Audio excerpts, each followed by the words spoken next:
एक घने जंगल में ढेरों जानवर रहा करते थे और उस जंगल का राजा एक शेर था। शेर जानवरों का शिकार करके उन्हें खा जाता था और इस तरह से वह अपना पेट भरा करता था। एक दिन शेर ने सोचा कि वह उस जंगल का राजा है तो फिर वह क्यों इतने लोगों का पीछा करते हुए उनका शिकार करता है। मुझे तो सबको आदेश देकर अपने लिए खाना मंगवाना चाहिए। इस वजह से शेर ने जंगल में ऐलान कर दिया कि वह अगले दिन जानवरों को जंगल का एक नया नियम बताएगा। ये सुनते ही जंगल के सारे जानवर सोचने लगे कि वह नया नियम क्या हो सकता है। अगले दिन सब एक जगह इकट्ठा हुए। फिर शेर वहां आया। शेर ने सबको नया नियम सुनाया।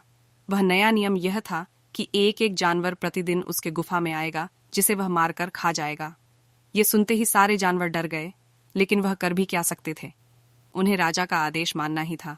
राजा ने हिरण को अपना सेवक बनाया और उससे कहा कि वह हर दिन एक जानवर उसके पास लेकर आएगा।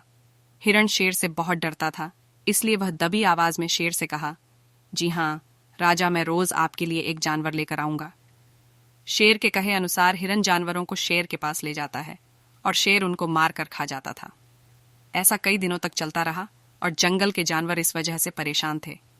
एक दिन अचानक जंगल में खूब बारिश हुई। बारिश की वजह से जंगल के सारे जानवर अपनी अपनी जगह पर छुप गए, लेकिन शेर बारिश का मजा लेना चाहता था। वह पूरी बारिश में दिन भर घूमता रहा और बारिश बंद होते ही वह अपनी गुफा में चला गया।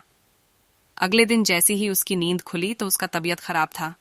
उसे सर्दी और खांसी हो चुका था। वह दिन भर खांस रहा था। तभी हिरन उसके पास आया और उससे बोला, राजा, आज मैं आपके खाने के लिए किस जानवर को लेकर आऊं? शेर बहुत खांस रहा था, जिसकी वजह से वह नहीं बोल पा रहा था। इसीलिए शेर ने हिरण को इशारे में वहां से जाने को कहा। शेर की हालत दिन प्रतिदिन बिगड़ती ही जा रही थी, क्योंकि सर्दी और खांसी ठीक नहीं हो रहा था। वह भूखा रहने लगा था।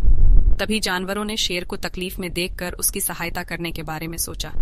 जंगल के सारे जानवर मिलकर अच्छे से अच्छा जड़ी बूटी इकट्ठा करने लगे और फिर उसका काढ़ा बनाया। अब जानवरों को वह काढ़ा शेर को देना था। ऐसे में सारे जानवर पीछे हट रहे थे, क्योंकि वे शेर के पास नहीं जाना चाहते थे। तभी एक गोरिल्ला शेर को वह काढ़ा देने के लिए तैयार हो गया। वह शेर के पास गया और उसे वह काढ़ा देकर आया।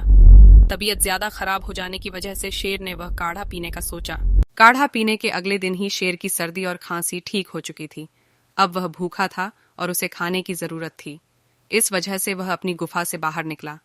जब वह गुफा से बाहर निकला तब उसने देखा कि एक हिरण घास चर रहा था। तब उसने हिरण का शिकार करने का सोचा। वह उस हिरण के नजदीक गया और घास खाने का नाटक करने लगा। हिरण ने देखा कि शेर घास खा रहा था। यह देखकर वह बहुत ही अचंभित था। तब उसने शेर से पूछा, राजा, आप घास क्यों खा रहे हैं? ऐसे में शेर जवाब दिया, मैं घास इसलिए खा रहा हूं क्योंकि मैं समझ चुका हूं कि दूसरों को मारकर पेट भरना अच्छा नहीं है। इसीलिए मैं घास खा रहा हूं और घास खाने में मुझे बहुत अच्छा लग रहा है। अब से मैं किसी भी जानवर का शिकार नहीं करूंगा। शेर की इन बातों पर वह हिरण विश्वास करने लगा और वह शेर के नजदीक जा पहुंचा। मौका देखकर शेर ने तुरंत ही हिरण को धर दबोचा और उसे मारकर खा गया। फिर से शेर जंगल के जानवरों का शिकार करने लगा और उसका आतंक बढ़ गया। जंगल के बाकी जानवरों को समझ में आ गया था कि उनको शेर की जान नहीं बचानी चाहिए थी, क्योंकि वह अपनी फितरत कभी नहीं बदलने वाला।